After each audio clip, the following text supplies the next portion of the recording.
Warm wishes to everyone. Welcome to our channel.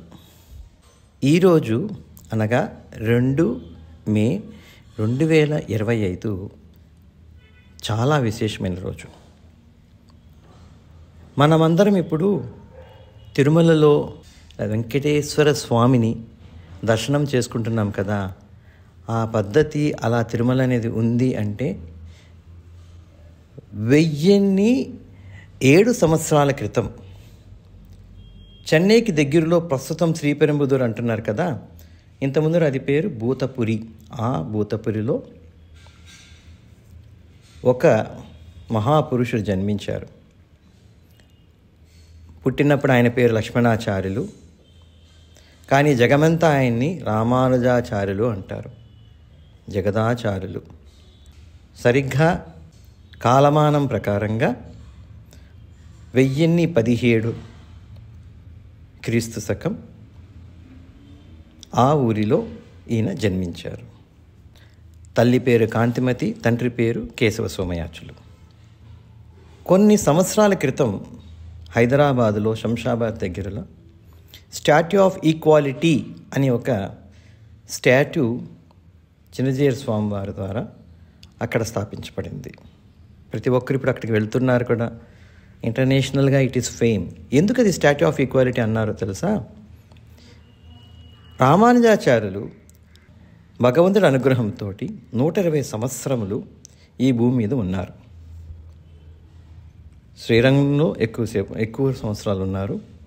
ఒక 13 నుంచి 12 సంవత్సరాలు వరకు కర్ణాటకలోని మైసూరు దగ్గర మేల్కోటే అనే ఊరిలో కూడా ఉన్నారు. అక్కడ ఒక కోవెల నిర్మించబడింది ఈయన ఆధ్వర్యంలో, అప్పుడు ఉన్న రాజు యొక్క కైంకర్యంతో. ఆ కోవెల నిర్మించబడినాక జాతితోటి సంబంధం లేకుండా, మతంతో సంబంధం లేకుండా ప్రతి ఒక్కరూ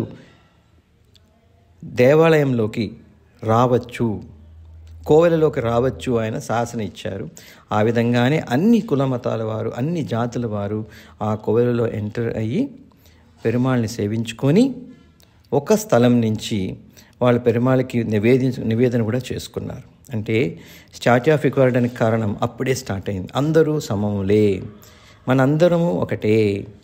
ఎవరైతే పెరుమాళ్ళని, భగవంతుడిని స్మరించుకుంటూ ఉంటారో వాళ్ళందరూ ఒక జాతే, ఎవరైతే ద్వేషిస్తారో వాళ్ళందరూ ఒక జాతి అని అందుకనే స్టాట్యూ ఆఫ్ ఈక్వాలిటీని స్టార్ట్ చేశారు.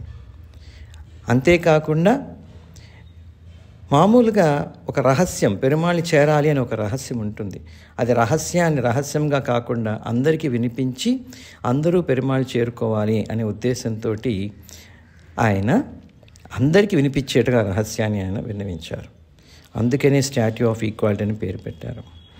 ఆ స్టాట్యూ ఆఫ్ ఈక్వాలిటీ అనేది ప్రపంచమంతా కూడా దాన్ని యాక్సెప్ట్ చేశారు.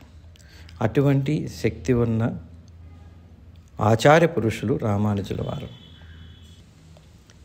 మనమందరము ఈరోజు 1008వ పుట్టినరోజు వేడుకలు చేసుకుంటున్నాము.